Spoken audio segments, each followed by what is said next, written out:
Welcome to Asian Review. I'm your host, Bill Sharp. My guest today is Dr. Marcus Nolan. Dr. Nolan is the Deputy Director and Senior Fellow at the Peterson Institute for International Economics in Washington, D.C. He's also a visiting research fellow right here at the East-West Center. He's had a number of very interesting jobs and positions in his career. He served as a senior economist at the Council of Economic Advisors and the Executive Office of the President of the U.S.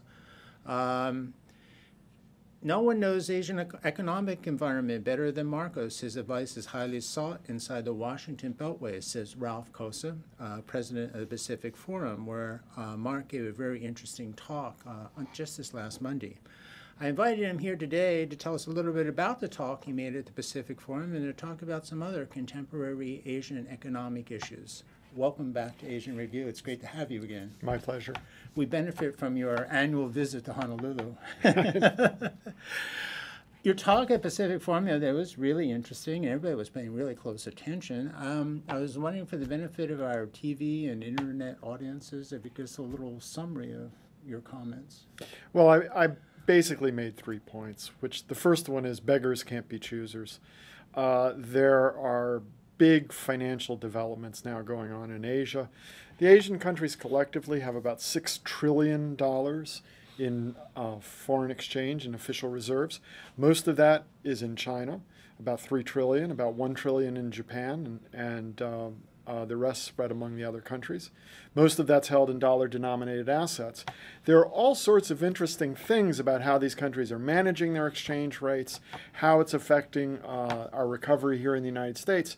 But the fact of the matter is, it's nearly impossible to constrain large surplus countries, especially if you are a debtor, which the United States is. Having said that, the outlook for trade liberalization in the Asia-Pacific is actually better than we might think. There are essentially two tracks now going on in Asia.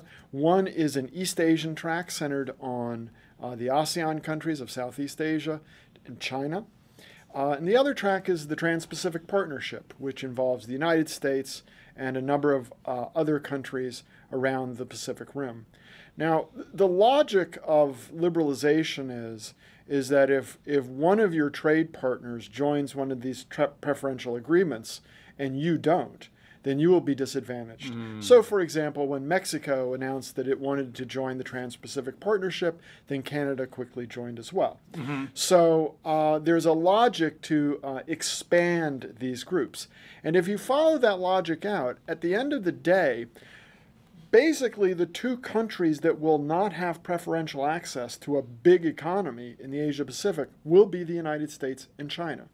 Because all the other countries will have joined TPP, all the other countries will have joined the East Asia track, and it'll only be the United States and China who are outside of the group.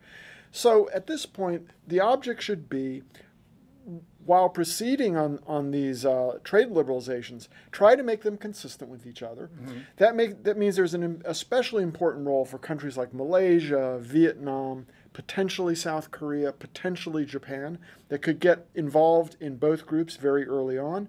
The two groups ought to be talking together, and they should be trying to set things up so that ultimately it will be relatively easy to marry them together and achieve the free trade area for the Asia-Pacific that was first announced in 1994 in Bogor, and avoid what our former Secretary of State James Baker called drawing a line down the middle of the Pacific.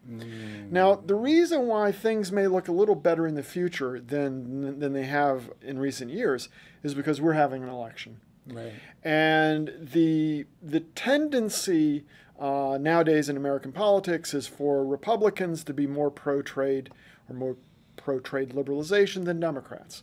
Well, in our election, we have an incumbent Democratic president. If he gets reelected, then he's not going to be running for election again, and he may be more willing to take on some of the more anti-trade constituents within the Democratic Party.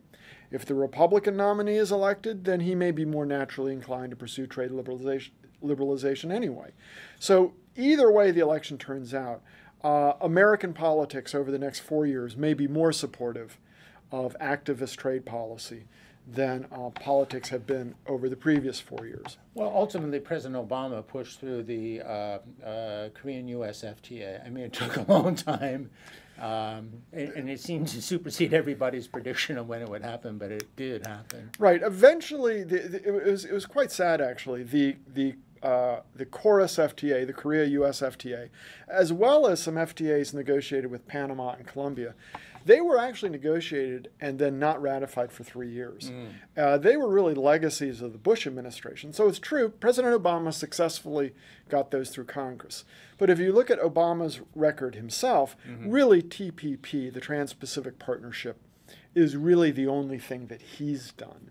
But as I said, I think that once we get through this election, the outlook will be a little better here in the United States. Now, the third thing is as we know here in Hawaii, is the United States has announced this pivot towards Asia. We're going to put less emphasis on the Middle East and other areas than we have in recent years, and put more emphasis on Asia.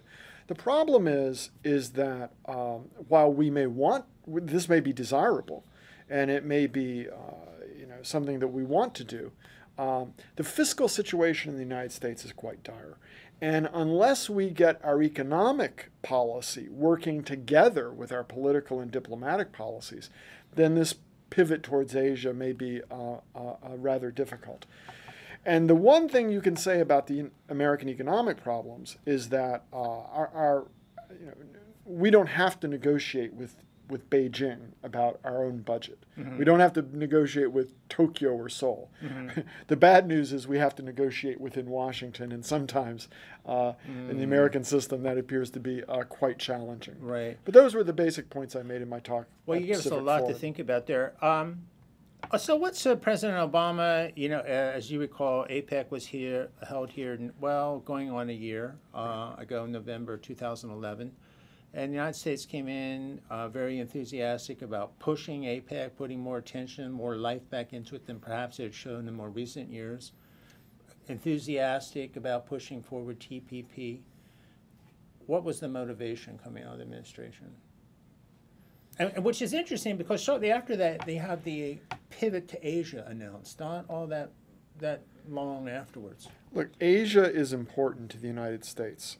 We do about $1 trillion of trade with Asia each year. It's our largest regional trade partner, bigger than Europe, bigger than NAFTA.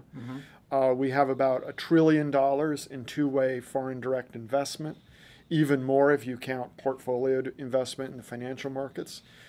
Asia is a big market for U.S. service exports. We export almost $200 billion of services to Asia and import almost $100 billion back. So services, when you say services, let's just clarify that. We're talking about like insurance services, financial services, banking services, architectural services, all kinds of business-related services. Okay. And the United States is a post-industrial economy. We tend to be very good, very innovative in the service sector. Less so in the old industrial sectors. So increasingly, we want to sell services to Asia and other parts of the world to pay for the imports of common manufactured goods or commodities.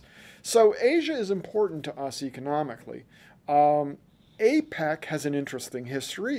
It started out as a mechanism for liberalizing trade. It's really not fulfilled its promise in that regard, but it has turned out to be an important organization, bringing together the leaders of Asia once a year, dealing with some non-trade liberalization economic issues that are important to the region in terms of trade facilitation, which is increasingly important given the increasingly complex supply chains that are important in the global economy, especially in East Asia.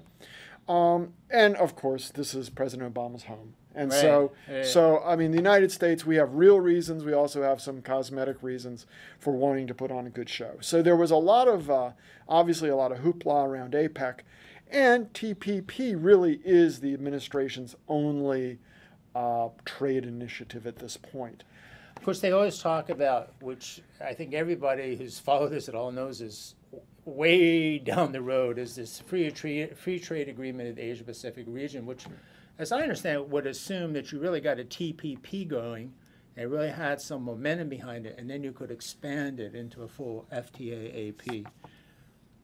Right. I mean, the idea would be that essentially TPP is a coalition of the willing of relatively liberal economies already. New Zealand's a key New player Zealand there. is a great case in point. New Zealand, Canada, United States, Mexico, we've already got a free trade agreement with them. Australia, Chile, which is the most liberal and progressive economy in South America, and so on. So it's a kind of coalition of the willing of these relatively liberal economies. On the other side, in the Western Pacific, you have, in some ways, a more traditional, almost 20th century style story unfolding of negotiation of a little sketchy, a little dirty free trade agreements. We're talking about ASEAN now? Involving ASEAN, involving China, South Korea. Japan is hampered by its agricultural sector. It has trouble entering into those agreements. But you have that going on in the Western Pacific. And the way that we will achieve, if we ever achieve, a free trade agreement for the Asia Pacific will be, in fact, by marrying together those two streams. The kind of liberal Pacific Rim stream that's represented by TPP, and the more traditional continental Asia stream represented by those ASEAN plus 3, ASEAN plus whatever agreements. Let me sort of back up here a little bit. The other day you briefly mentioned about the Doha round, which is, I guess, more or less dead. Is there any hope that it might be revived? And if so, what might the implications be? Might that adversely impact the TPP or even an FTA, AP, or any of these other large macro free trade agreements that are being discussed about in Asia? Well, the first point, yes, Doha is dead. Gone. And the reason is that it got launched in a very there was a very small window immediately after 9/11 in which countries felt a great political and diplomatic need to cooperate.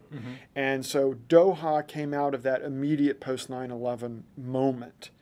And then once that started to wear off, reality set in. And the problem the WTO has is one of pluralism. Trade has become more salient in more countries across the world, and so it becomes more complicated domestically. And at the interstate level, there are more players. When I worked at CEA, as you mentioned in the introduction, we concluded the Uruguay round. And the old pattern of trade policy was, yes, there were many participants, but ultimately, at the end of the day, it came down to the United States and the European Union. And it wasn't even the United States and the European Union, it was the United States and France. And we negotiated the final Uruguay round accord with the French, and then everyone else accepted it. Well, now Brazil's a real player, China's a real player, India's a real player. They have their own desires and needs. They have their own domestic politics, and it's become a lot more difficult. Now, we almost have so Doha's dead, but nobody knows what to do with the corpse. We have to do something with it, right? And there are proposals for how one could either move forward in a relatively big way or how one could, in essence, adopt Senator Aitken's solution to the Vietnam War, which was declare victory and come home.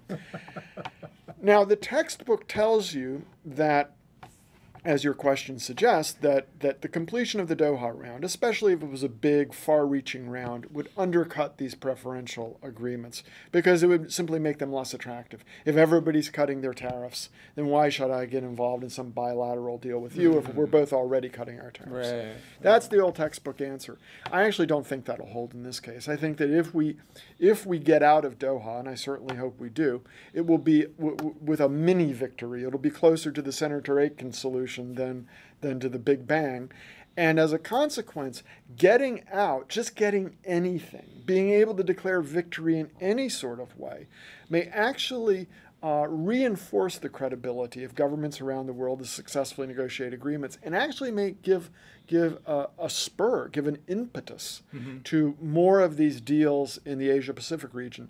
So I actually think that the most likely outcome for Doha is not a grand bargain, not a big victory, but a small bargain, and that bargain will actually reinforce the momentum towards these regional agreements in Asia. That's very interesting. Is there, I think you sort of were tiptoeing around this just a few minutes ago, In the future, is there, I suppose there's always the possibility, but how realistic of a possibility it is for like TPP to happen and then to have a cooperative relationship with ASEAN, or ASEAN +3 or ASEAN +6? And as you say, there might be some people that have, or some countries that have dual membership. Oh, sure. In fact, ASEAN's an interesting organization. ASEAN would prefer that partner countries negotiate with ASEAN as a group. Mm-hmm. But in fact, the individual ASEAN governments always approach or always at least approach the United States to do bilateral deals. So we had a free trade agreement with Singapore long before all this ASEAN +3 stuff. At one point we were beginning negotiations with Thailand, which failed. At one point we were negotiating with Malaysia, and that failed. The Malaysians then came back to us. That thing got hung up on government procurement. The Malaysians then came back to us later and wanted to restart the bilateral negotiations. And the United States said, no, go to TPP.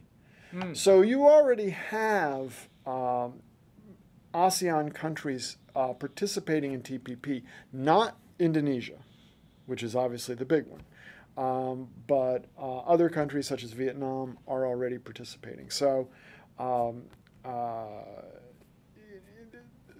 those countries and perhaps South Korea.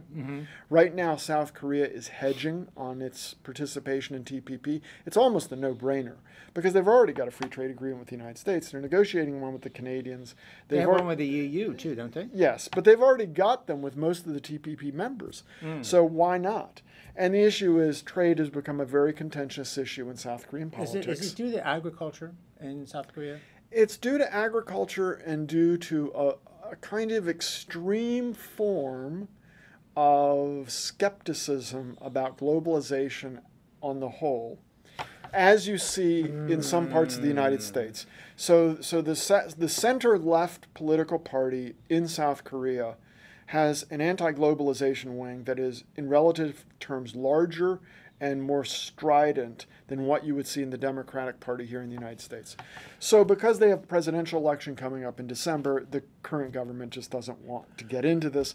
After they get through their presidential election, then I wouldn't be surprised that they come back and express interest in I'd like joining. to pick this point up a little bit later because there's something that I had sort of that I would like to go back to a little bit later. But I want to get back to one point that you made earlier, and that we were talking about APEC. How about APEC 2012? It doesn't seem to be a whole lot of interest in it.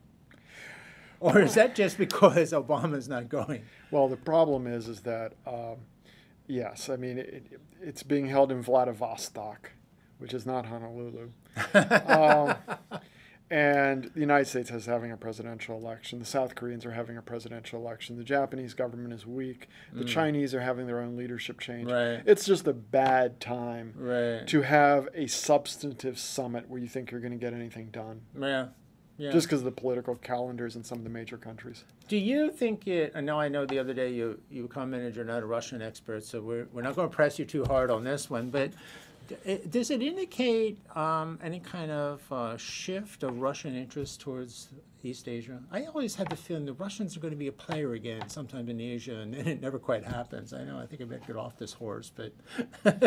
Well, Russian foreign policy seems to wax and wane in the degree of cooperation it wants to have with the West, and the United States in particular. And it goes through periods where it seems to be very interested in cooperation, and it goes through periods where it seems less interested. Likewise, the Russians have their own economic interests in East Asia. They obviously have a great amount of natural resources. Right. And the natural markets for those resources are China, South Korea, and Japan. Right. So they have both a diplomatic as well as a real commercial interest in pursuing their interests in APEC.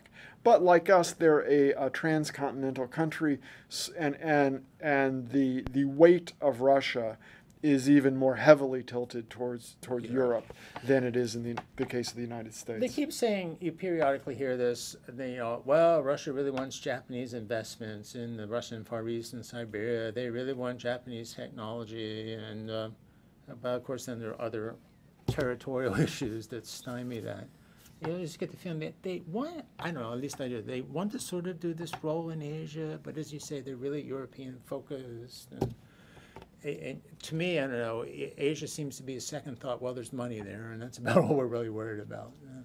Well, and it's not just with Asia. I mean, their dealings with, say, BP over the development of vast oil and gas projects in the Soviet Far East have been problematic. So I think the issue of technology and who controls what and who ultimately controls these property rights is a contentious issue in Russia, regardless if you're a Japanese investor or a British one or an American one. Now, you were talking earlier about, the amount of money that, I think you said $6 trillion held in foreign reserves by China, Japan, South Korea. Taiwan has a pretty good chunk relative to its size. Hong Kong does as well. What about U.S. borrowing from China? Is that really as significant as some people would say it is? It's a complicated question because the United States does borrow a lot of money from abroad, and much of that is ultimately generated by China. Now, whether the Chinese are literally holding these particular assets or not, if they're swapped through other buyers or whatever, is a hard thing to tease out. Mm-hmm. And there's concerns, as there were with respect to Japan in the 1980s, mm-hmm. that by owning all these dollar assets, that they could threaten the United States economy. Mm-hmm. And there's a certain, I'm sure there are people in the world in China who believe this, just as there were people in Japan, including prominent politicians who believed it in the 1980s. Right. The problem is that if you hold, the joke is if I owe the bank $1 million, I'm in a lot of trouble. Mm-hmm. If I owe the bank $100 million, the bank is in a lot of trouble. If you own $3 trillion of U.S. financial assets, which is not what they own, but that's the value of their foreign reserves. What are you going to do? Sell them all? If you sell, you can't without. Especially as the euro is falling off. Without the markets falling through the floor. So you'll just create massive capital losses for yourself. So at some point, this becomes a kind of mutual codependency. Yeah. Now, I think most of us probably believe it's not a particularly healthy one, and we ought to be doing things to get out of that. But the idea that somehow the Chinese are going to threaten us with these holdings, I think, is a little naive. There seems to be, I know, amongst the general public, the speculation, we're in hock to China up to our necks. But when I look at the statistics of U.S., debt abroad, it's only 7 or 8% of what we borrow comes from China. And actually, the amount that we borrowed from Japan is just about that.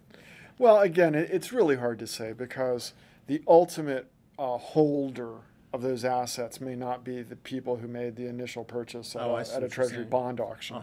Uh-huh. And indeed, there may be swaps already in place when those purchases were made. But I think just it's, for the purposes of the show, fair to say that China holds a lot of American financial assets. Right.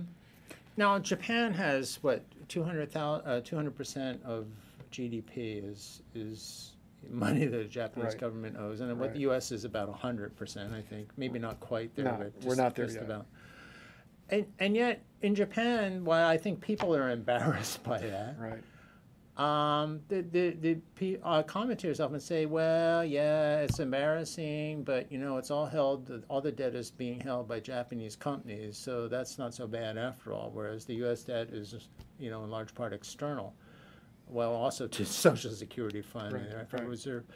But do you buy into that argument that the fact that the Japanese debt is held by Japanese companies, that's not as significant of a problem as some others might say it is? Well, there are two things. First of all, that 200% of GDP figure is a gross debt figure, which in the case of Japan doesn't take into account that a lot of that debt is owed by the Japanese government to itself, and that a lot of that debt is backed up with assets.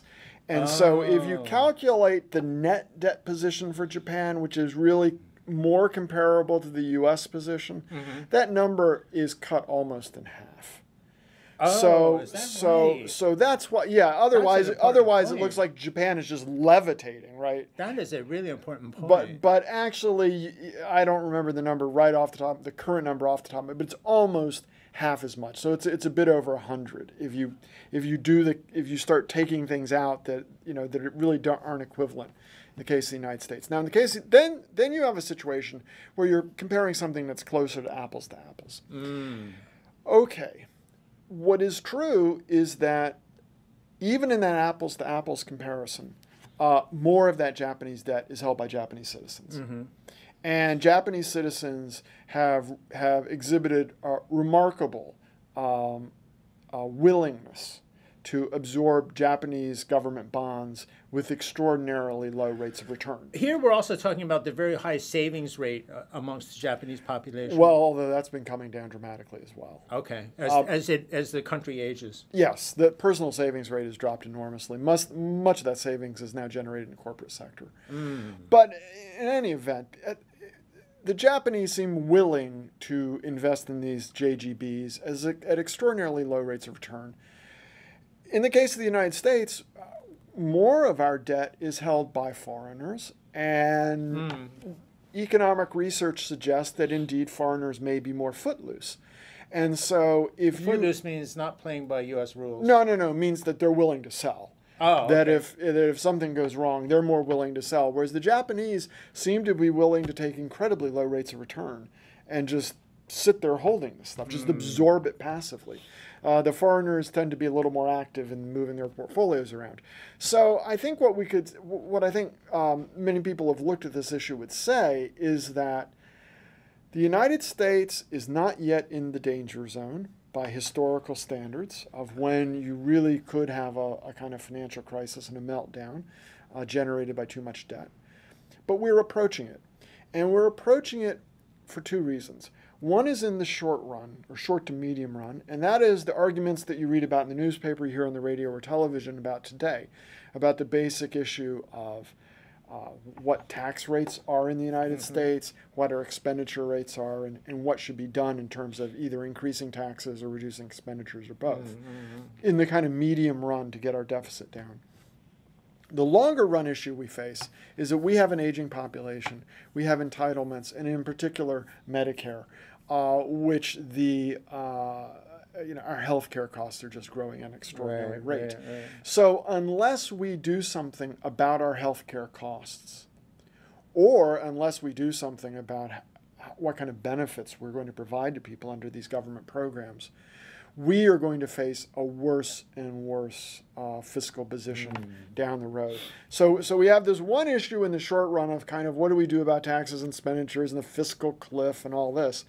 But we have this longer run issue that we have to deal with, where the underlying situation is simply deteriorating because entitlements and interest on our existing debt are getting larger and larger, and eventually they will start squeezing programs like defense, which affects the pivot to Asia, as well as almost all other kind of discretionary expenditure on the domestic side. It seems to me the pivot towards Asia is predicated on the assumption that countries in the area will also contribute more to their own defense.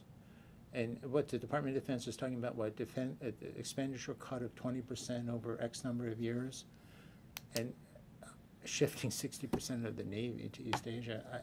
I mean, other countries have to contribute, or this pivot is really not going to work, it seems to me. Well, other countries have to contribute, but other countries, it's not just a matter of money. It is a matter of political trust. We have to believe that our allies have the domestic political basis to maintain the alliance. And they have to believe the United States is reliable. It's not going to book. That we're not either because of our politics or because of our expenditure problems, we're not going to sort of leave them holding the bag. And so one of the things that is going on in East Asia is a consolidation of American bases. That's going on all over the world, and that's going to have to go on, both for diplomatic and, again, for expenditure reasons. Right. But if we're going to consolidate our bases, we want to consolidate our bases to locations where there is strong, solid consensus in these societies to support the U.S. troop presence. Right. If that support's not there, and the U.S. troop presence is a constant political irritant, then we're better off not being there. And that's an issue we're facing in East Asia. Especially in Okinawa right now. In Okinawa, to a lesser extent now than a few years ago, in South Korea, but still it is an issue in South Korea. And then we have other places where either countries seem to be quite comfortable, like Singapore. We're opening up some at least modest troop deployments, like Australia, and obviously the most ironic case of Vietnam. You know, you talked about the strengths of Asia from an economic perspective. The weaknesses, you touched on the demographic challenge. What are some? Could we add to that? While Asian economies look good, even Japan with its problems, there is a general hollowing out, isn't there, of South Korea, of Japan, some people would say of Taiwan as well? Well, all the high-income Asian economies that you mentioned are going through the same process the United States has gone through over the last 30 or 40 years of moving from really an industrial economy to a post-industrial economy. They are doing it in the context, in those countries, of rapidly aging populations, which are going to put a strain on their own fiscal situations. They are doing it in the context of having an economic development model that really put an enormous emphasis, with great success, on manufacturing for export. East Asian economic model. Right. It was outward oriented. Produce manufactured goods, sell them in the United States, sell them in Western Europe, wherever. Now, with aging populations, services are going to have to play a bigger and bigger role in those economies. The service sectors of those economies generally are not particularly robust. They're not particularly efficient. If you look at things like elder care and hospitals and things of that sort, where the public sector tends to, the government one way or another tends to fund a lot of this stuff.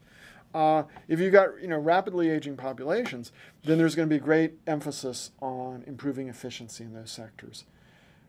So those countries are undergoing changes in the structure of their economy, changes in the composition of output, and in the context in Japan now, soon in the case of South Korea, and a little bit further down the road in the case of China, in a situation where they'll have rapidly aging populations. It's all happening. You talked about entitlements in the case of the United States a little while ago. And those countries that we've all just mentioned, Japan, South Korea, well, Taiwan, we didn't mention so much, but Taiwan, China too. You have a population that's calling out for more entitlements, and government saying it's going to deliver them. It's a pretty interesting set of events. So if you have old people who consume more services than they do goods relative to younger people, and you have governments saying we're going to provide you with more of these services, then you really have to improve the efficiency of your service sector to make those numbers add up. Is South Korea a big enough financial power, have enough financial resources to be a real financial mover and shaker in the world? South Korea is an important economy. It's the 8th largest economy in the world, but and it has had aspirations of being a financial center. I think those aspirations are being set aside. I think the experience of 1997, 1998 with the financial crisis, and then the sort of crisis South Korea experienced over the last several years as kind of collateral damage from what was going on in Europe and the United States, I think they've become much more cautious about the financial sector. So yes, they're an important country. They have money. Foreigners invest in South Korea. I mean, it's a dynamic economy, but I don't think we're going to see Seoul emerge as a competitor to Hong Kong or Singapore in terms of financial intermediation. And I don't think that South Korea will generate the kind of sheer volume of financial wealth that, say, China does. People won't be rushing to Seoul to invest in the Korean stock market. Well, they already do. I mean, at times it varies. I mean, it waxes and wanes, but at times foreigners have owned 40% of the South Korean stock market. Foreigners is generally Americans or sort of across the Americans, board? Europeans, Japanese. I'm sure you and I both own part of the South Korean stock market. Well, if not directly, then certainly through our pension funds. Some time ago, I invested in a Korea fund when Korean cars were becoming quite popular, and I made out on that. Well, good for you. Japan, okay. Is it deconstructing? Is there hope for Japan?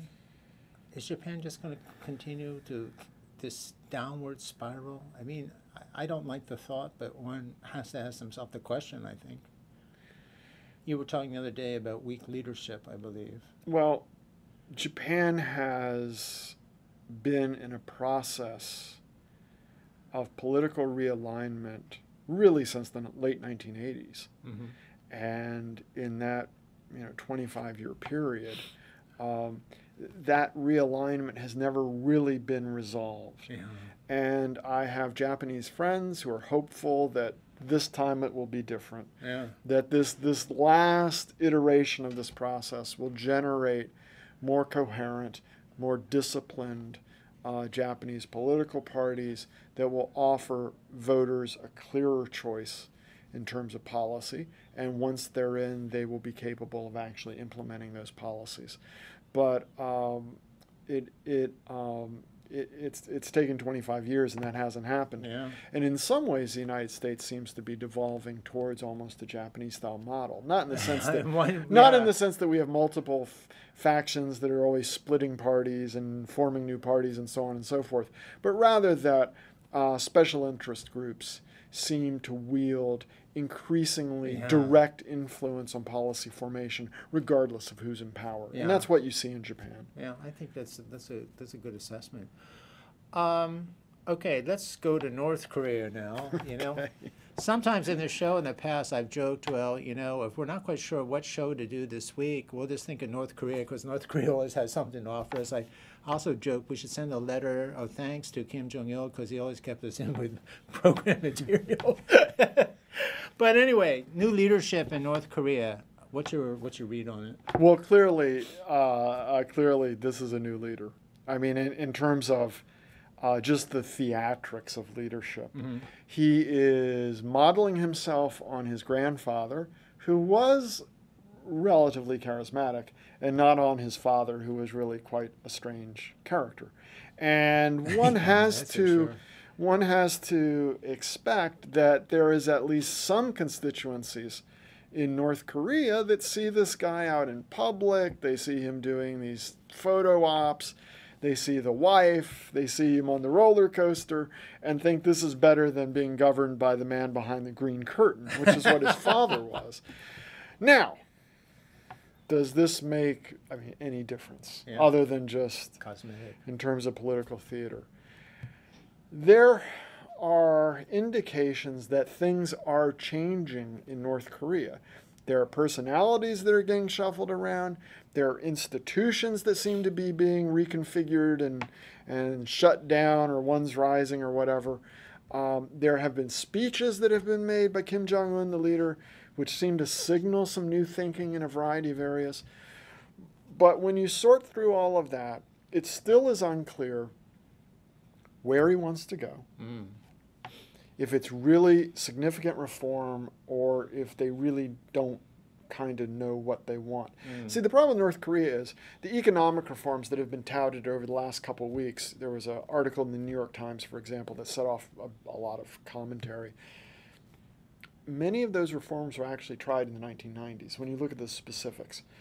They were tried on a limited experimental basis, and then they were pulled back. This was, they allowed, if I recall correctly, they allowed farmers to sell some of their products on free markets. Yeah, there have been a series of reform. There's been, what has been floated, and I have to be clear, we're deriving this information from secondhand reports from South Korean media sources who have informants or sources in North Korea, and a limited number of speeches and statements. There's no blueprint that has been unveiled, but there's stories that they're going to do limited agricultural reform in 3 counties up in the far north of the country. Well, those reforms were done in the late 1990s, and they were pulled back. And likewise with some of the other changes. Why were they pulled back? Well, this is a good question. Were they pulled back because Kim Jong-il opposed them? Well, if they were pulled back because Kim Jong-il opposed them, maybe this time it's different because Kim Jong-il is dead. Yeah. Were they pulled back because the army opposed them? Maybe this time is different. Maybe it's not because the army's still there. Although it seems like their power may be waning a bit. It wasn't part of the reform to get the army out of the economy? That seems to be one of the things they may be trying to do now. That but sounds is it hard. But is it really getting the army out of the economy? Or is it simply replacing people who were loyal to Kim Jong-il with people that Kim Jong-un thinks will be more loyal to him in those key gatekeeper roles, in those key positions to rake off the rents that the economy generates? So it's hard at this moment to say what they want, how serious a reform effort this may be. If it really involves real sort of ideological clashes between, say, civilian leadership and the military, or is it this simply something that happens in governments all around the world? The new guy comes in, he wants his people in those positions. So he's replacing the old people and putting in his own people. It's hard to say at this moment, but what would it take? What would it take to convince people this time it really was different? If it were to happen, the aha moment would be the North Korea, would be Kim Jong-un going on TV and basically repudiating his father. Wow. And basically saying, you could dress it up in nice language, but it would basically be saying my father screwed things up. Yeah. And this country's in really bad shape and things are going to be different. This is a new era and we have to think of new roads to travel. It could be nice. It could be Khrushchev, denouncing Stalin. It could be Deng Xiaoping, basically denouncing Mao and saying it's good to be rich and so on.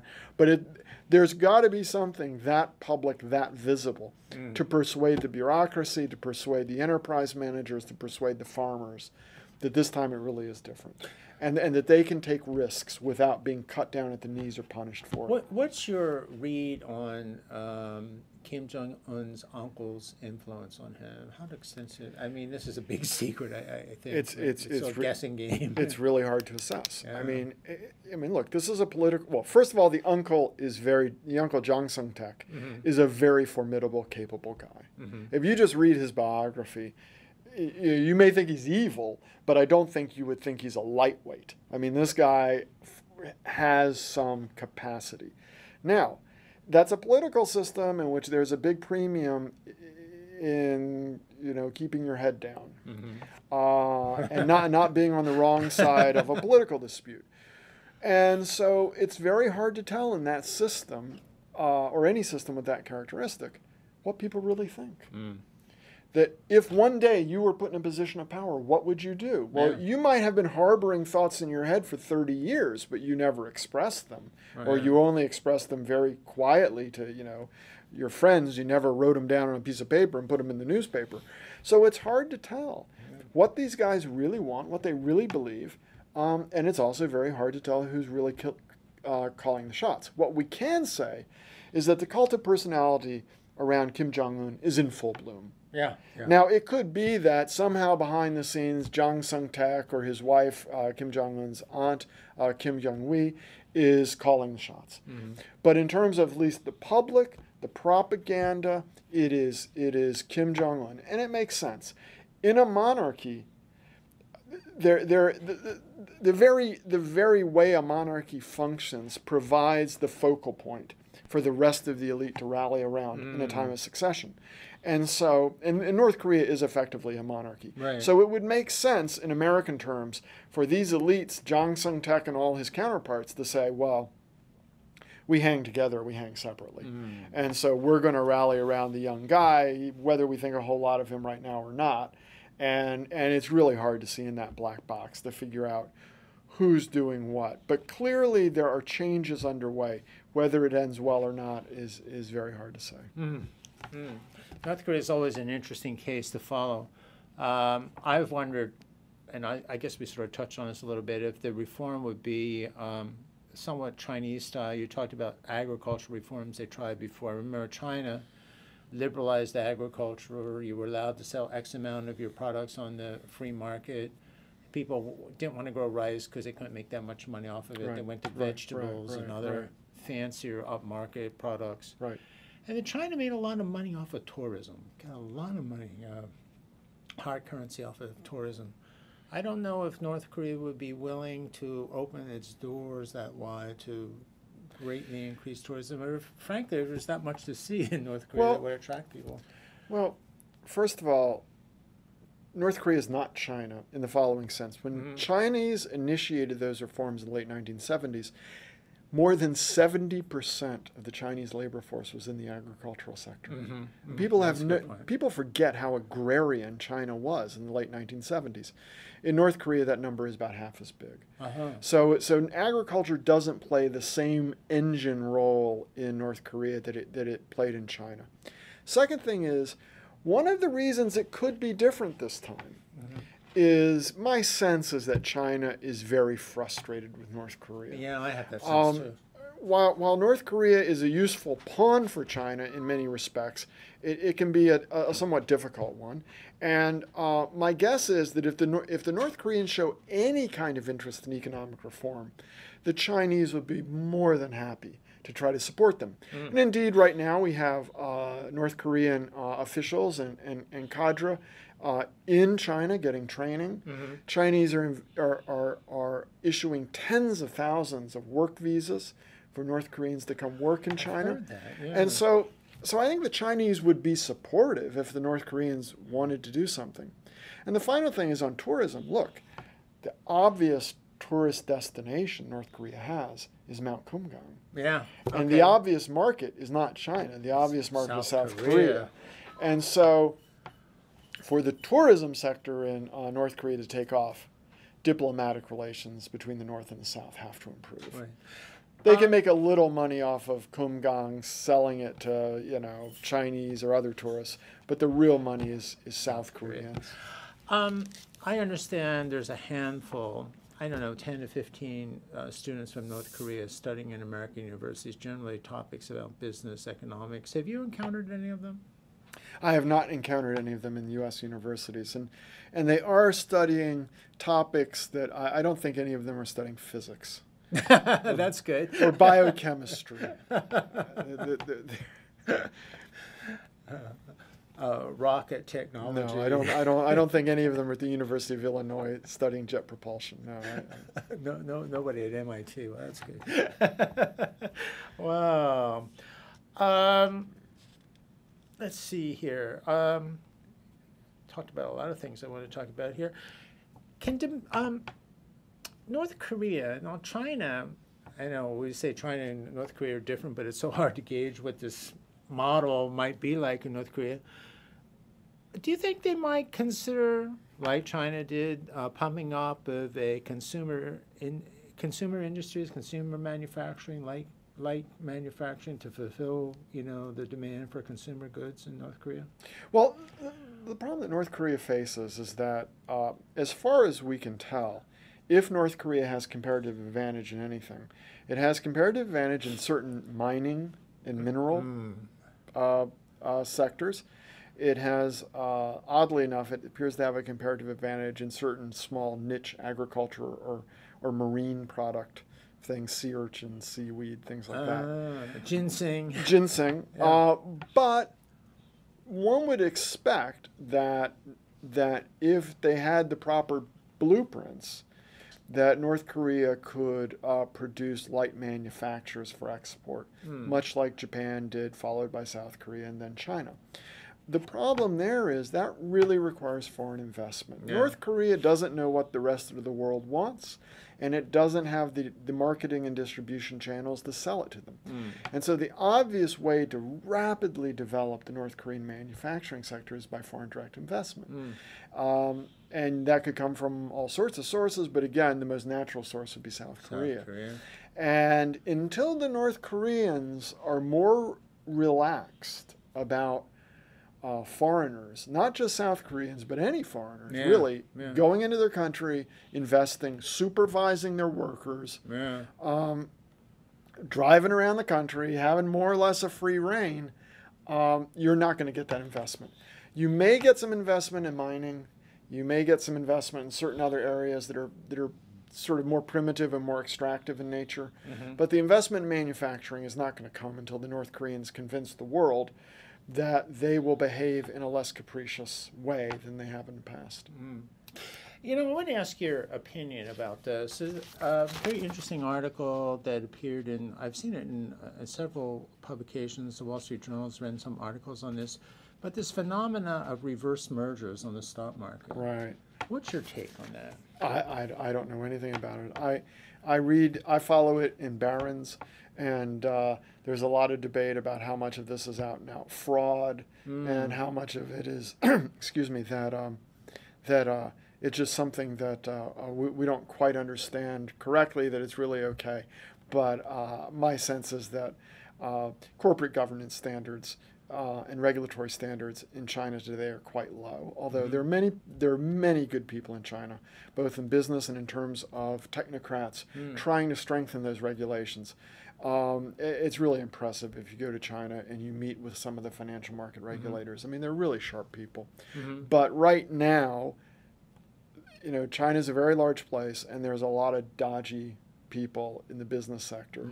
And so, the idea that some of this spills over into the United States and other countries is not at all surprising. But I wouldn't comment on any specific cases. I just don't know enough about it. Yeah, it does seem dodgy, shady, whatever you want to call it. I like that term, dodgy. That I think is actually an Australian term, isn't it, or a British term? But it gets the point across. Okay, we have the upcoming. By the way, we're getting down to our last 3 minutes or so here. 18th Party Congress is coming up in China, as you well know. Obviously, it looks like Xi Jinping and Li Keqiang are going to take over the helm.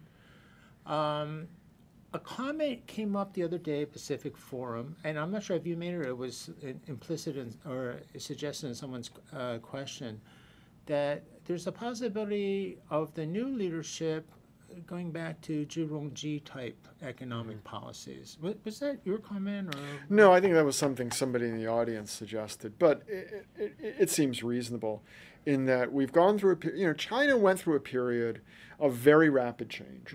And it's not just China, it's any country, any society that goes through a period of very rapid change. There at some point is going to be backlash, consolidation, rebalancing, however you want to describe it. But there will be a political movement that says, wait a minute, we're going a little too fast. We've come a little too far. Let's slow it down a bit. And that's what China has been going through. That was essentially the Hu Jintao, Wen Jiabao approach. Yeah, which was, let's have more balanced national development. Let's not just have, world cities on the coast and still places that approximate Chad in the interior. Let's, let's get this a little more balanced. Let's have development in Western China and so on. And it would not be surprising with this new generation of leaders who've really come out of that period of rapid development, were direct beneficiaries of that period of rapid development, that they're ready, maybe to put on the gas again.